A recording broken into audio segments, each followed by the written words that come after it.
The restaurant was buzzing that evening, golden chandeliers glowing, the sound of soft jazz filling the air, and laughter from the wealthy echoing across the marble floor. But in the midst of all that shine, one man moved with nervous grace, clutching a tray like it was his lifeline. His name was Ethan Cole, a 33-year-old single dad, his shirt slightly worn but neatly pressed, his tired eyes still holding a glimmer of quiet dignity. He wasn't just serving tables tonight.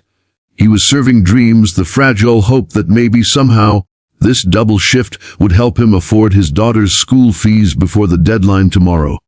Before we dive deeper into this heartfelt journey, don't forget to like, comment, and subscribe to Kindness Universe, because every story here is a reminder that compassion can change lives in ways we never imagined. Ethan had learned to live in quiet exhaustion.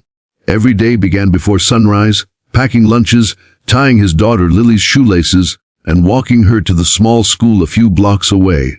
She was only 8, but her eyes carried the same spark as her late mother, a mix of wonder and wisdom. After his wife, Emily, passed away from cancer 3 years ago, Ethan's world had become a fragile balancing act between survival and love. He was a father, mother, provider, and dreamer all at once. And though the bills kept piling up, he never let Lily see his struggle. That evening, the restaurant was hosting a private dinner for Aurora Steele, a billionaire CEO known for her sharp intellect, commanding presence, and rumored coldness. She had built her empire from nothing, a self-made woman who rarely smiled and never tolerated mistakes. To Ethan, she was just another customer he needed to please, another reminder of the world that seemed forever out of his reach. As the clock struck 8, Aurora entered, tall, elegant, in a black satin dress that shimmered under the lights. Conversations hushed for a moment. Even among the elite, her aura was unmatched. She was meeting investors, her tone calm yet firm, her words precise. Ethan was assigned to her table. His hands trembled slightly as he approached, balancing a tray with 2 glasses of expensive red wine. But life, cruel and unpredictable as it often is, had its own plans. A small child ran past Ethan, the son of one of the guests, bumping into his leg just as he reached the table. The tray jolted. A gasp filled the room. And then, time froze. The red wine cascaded down Aurora Steele's flawless black dress, splattering across her arms and pooling onto the pristine white tablecloth. A stunned silence gripped the air. Every head turned toward them. Ethan's face went pale. His hands shook as he tried to speak, but the words choked in his throat. I'm so sorry, ma'am," he stammered. "I didn't mean." Aurora slowly stood up. Her expression was unreadable, calm but sharp as glass. The investors around her exchanged awkward glances, some whispering under their breath. One of the managers rushed over, panic in his eyes. "M. Steele, I assure you this will be handled immediately." "Sir, you're—" But before he could finish, Aurora raised a hand to silence him. She looked directly at Ethan, really looked, and her gaze softened ever so slightly. "Are you all right?" she asked. Ethan blinked. "Mom, I asked if you're all right. You're shaking." The room went quiet again. No one had expected that. The manager froze mid-sentence. Ethan nodded, unsure how to respond. "I am fine, thank you," he whispered. Aurora glanced down at her dress, then smiled faintly. The kind of smile that carried no malice, only understanding. "It's just a dress. Accidents happen." Her calm tone stunned everyone. The tension dissolved and the murmurs stopped. She turned to her assistant. "Could you have someone bring me another outfit from the car, please?" Then to Ethan. "You don't need to worry. I've spilled worse things on myself during board meetings." Ethan muttered another apology, his cheeks red with embarrassment.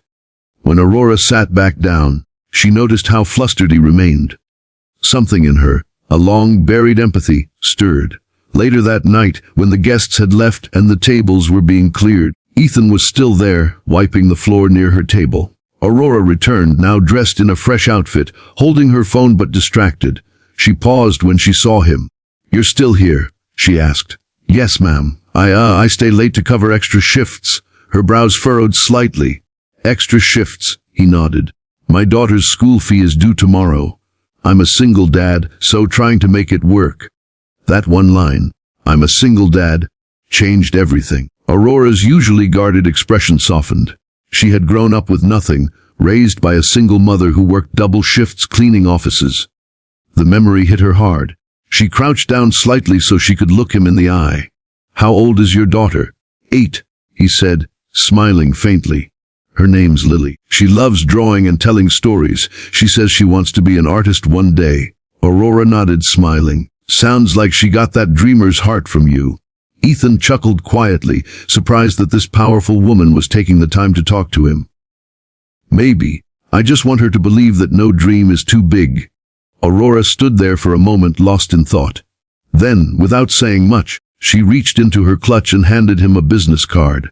Come to this address tomorrow at 10 a.m. Don't be late. Ethan looked at the card, confused. Ma'am, just come, she interrupted, her tone calm but firm. Consider it an opportunity. The next morning, Ethan arrived at the address, a glass skyscraper downtown, towering over the city like a monument of ambition. The receptionist smiled politely when she saw the card. Mr. Cole, Miss Steele is expecting you. He was led into a bright office with floor-to-ceiling windows and soft classical music playing in the background.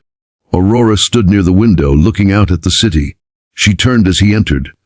I did some checking, she said. You've worked at the restaurant for 5 years, never been late, always take extra shifts, and your managers say you're one of the kindest people they've ever employed. Ethan blinked, startled. You checked on me. Aurora smiled. I like to know who I'm helping. He frowned, unsure what she meant. Helping? She walked toward her desk and handed him an envelope. Inside was a check, enough to cover Lily's school fees for the next 2 years. I can't accept this, Ethan said immediately, his voice trembling.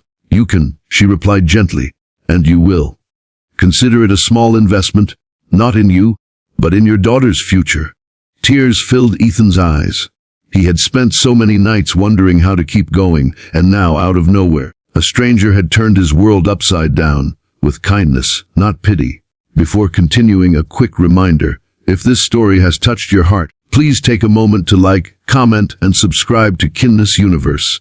It helps us keep spreading stories of hope and humanity like this one.